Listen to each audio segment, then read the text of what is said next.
Before I begin, I'm just curious, how many folks have ever seen an episode of The Apprentice TV show? Okay. Whew. That's good. That's a good thing. Well, for the last 3 years, I've been very fortunate because I've gotten to travel all over the country and in many cases all over the world. And everywhere I go, people ask me the same question over and over. They say, Bill, did you know you were going to win The Apprentice when you first started taping that show? And I have to be completely honest with them. I had no idea. I was competing with 15 other contestants. We had people from Harvard and Yale and some of the top business schools in the world. And we had doctors and lawyers and MBA students that were in this competition. I didn't know where I was going to stack up in the mix. But I tell those people, if you ask my mom, she claimed she knew I was going to win The Apprentice when I was 10 years old. You see, when I was 10 years old, my parents knew that something was a little different about me. And it all began on their anniversary weekend. You see, my parents, they were heading out of town to celebrate their big anniversary weekend, and they wanted to be alone. So they decided they were going to send me off to my grandmother's for the weekend. I wasn't happy about it, but I went. And I woke up Saturday morning, and my grandma was in the kitchen making breakfast.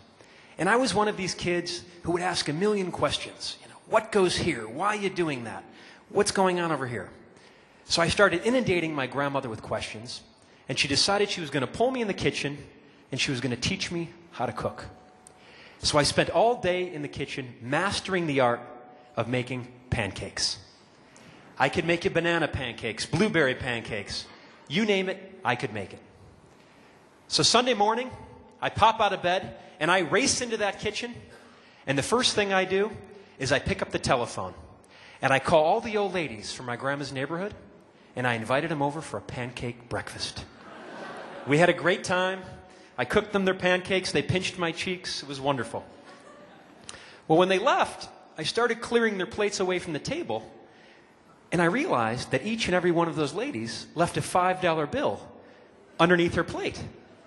And I thought to myself, I'm onto something here. So I did what any other 10-year-old kid would do. I took the money, I put it in my pocket, and I kept my mouth shut. I went back home. The week went by. Friday afternoon, that school bus dropped me off in front of my house, and I went blazing in the front door, demanding that my mom take me to my grandmother's for the weekend. Well, my mom was pleasantly surprised because for the next 5 weekends, I continued to spend them at my grandmother's house, and she couldn't understand this new relationship that I'd formed with my grandmother.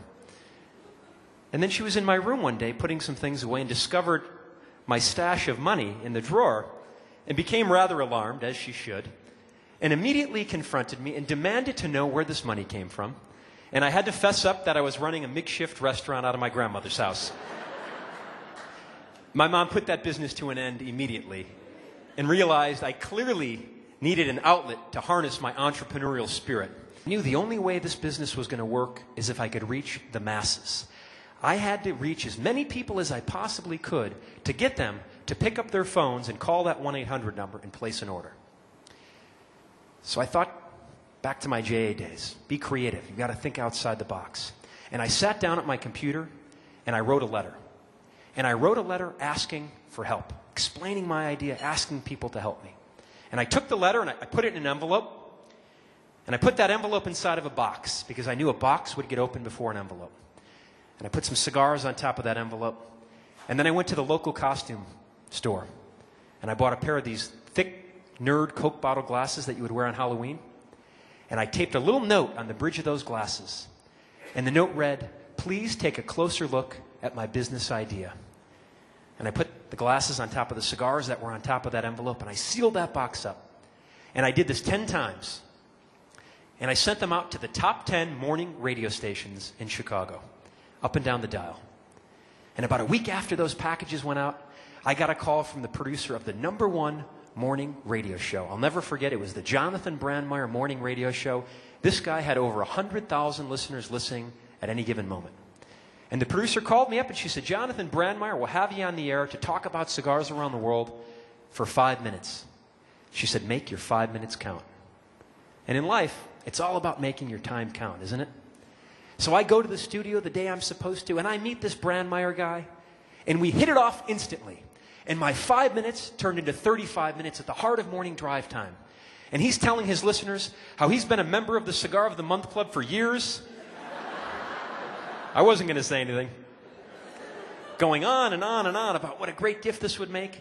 Continually giving out our 1-800 number every 35 or 40 seconds. Telling people to call this 1-800 number. And I left the studio that day, and there was a big convention going on in Chicago. I couldn't get a cab for the life of me. So I had to sprint back to the apartment where our office was. It's probably 3/4 of a mile. I sprint back, I swing the door open, I'm all out of breath, and I see my partner John, and he has one phone on his left ear, one on his right ear. He's writing these orders down as fast as he can.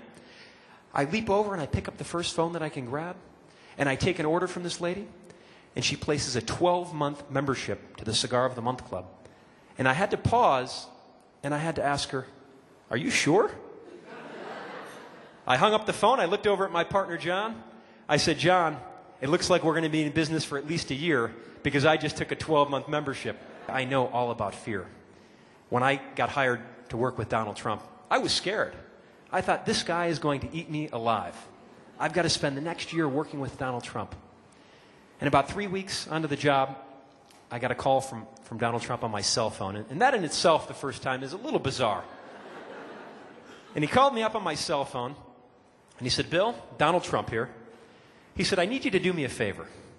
And this was the call that really set the tempo where I knew I was going to be okay. He said, "I need you to do me a favor." I said, "Mr. Trump, whatever you need."